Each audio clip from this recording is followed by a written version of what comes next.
Cinema ரகசியம் நேயர்களுக்கு வணக்கம். தமிழ் சினிமாவில் 5 தலைமுறை நடிகர்களுக்கு தனது குரலின் மூலம் ஹிட் பாடல்களை கொடுத்த எஸ்.பி. பாலசுப்ரமணியம், எம்.எஸ்.வி. தொடங்கி இன்றைய இளம் இசையமைப்பாளர்கள் வரை பலரின் இசையில் பாடியுள்ளார்.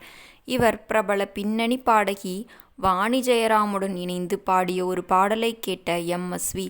நள்ளிரவில் போன் செய்து அழுது தீர்த்துள்ளார். இந்திய சினிமாவின் முன்னணி பாடகிகளில் ஒருவர் வாணி ஜெயராம். இந்தி மொழியில் பாடகியாக அறிமுகமான இவர் தொடர்ந்து தமிழ், தெலுங்கு, மலையாளம், கன்னடம், துளு, குஜராத்தி, ஒடியா, பெங்காலி என 19ற்கும் மேற்பட்ட மொழிகளில் பாடியிருக்கிறார். அதேபோல் தெலுங்கில் அறிமுகமாகி தமிழ், மலையாளம், கன்னடம் என பல மொழிகளில் பாடல்களை பாடி முன்னணி பாடகராக திகழ்ந்தவர்தான் எஸ்.பி. பாலசுப்ரமணியம். வாணி ஜெயராம் தமிழில் தீர்க்க சுமங்கலி என்ற படத்தில் ஒரு பாடலை பாடியிருந்தார்.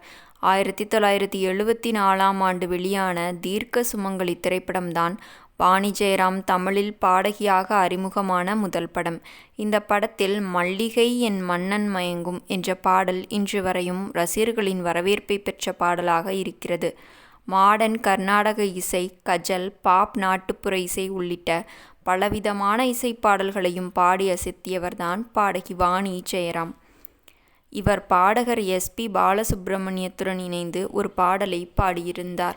1978ஆம் ஆண்டு கே. பாலச்சந்தர் இயக்கத்தில் வெளியாகி வெற்றி பெற்ற படம் நிழல் நிஜமாகிறது.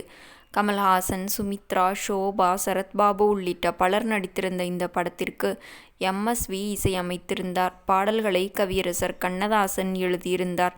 2 பாடல்கள் மட்டுமே இடம்பெற்றிருந்த இந்த படத்தில் எஸ்.பி. பாலசுப்ரமணியன் பாடியிருந்தார்.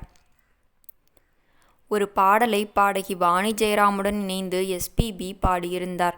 இந்த பாடல் குறித்து பழைய நிகழ்ச்சி ஒன்றில் பேசிய எஸ்.பி.பி. கமல் நடித்த நிழல் நிஜமாகிறது படத்தில் இடம்பெற்றிருந்தது.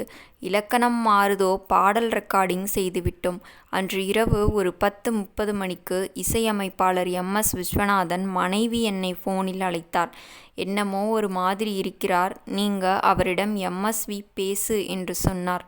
நான் என்ன ஆச்சு என்று அவரிடம் போனில் விசாரித்தேன். அப்போது அவர், எனக்கு தெரியவில்லை, கண்களில் கண்ணீர் வருகிறது, ரொம்ப சந்தோஷமாக இருக்கிறது, இலக்கணம் மாறுதோ பாடலை கேசட்டில் போட்டுக்கொண்டு கேட்டுக்கொண்டே இருக்கிறார் என்று சொன்னார். நான் எம்.எஸ்.வியிடம் பேசினேன். அவர், பாலு, வாணியும் நீயும் என் பாட்டை எவ்வளவு அழகாக பாடியிருக்கிறீர்கள் என்று பாராட்டினார். இந்த காலத்தில் அப்படி யாரும் பாராட்டுவதில்லை.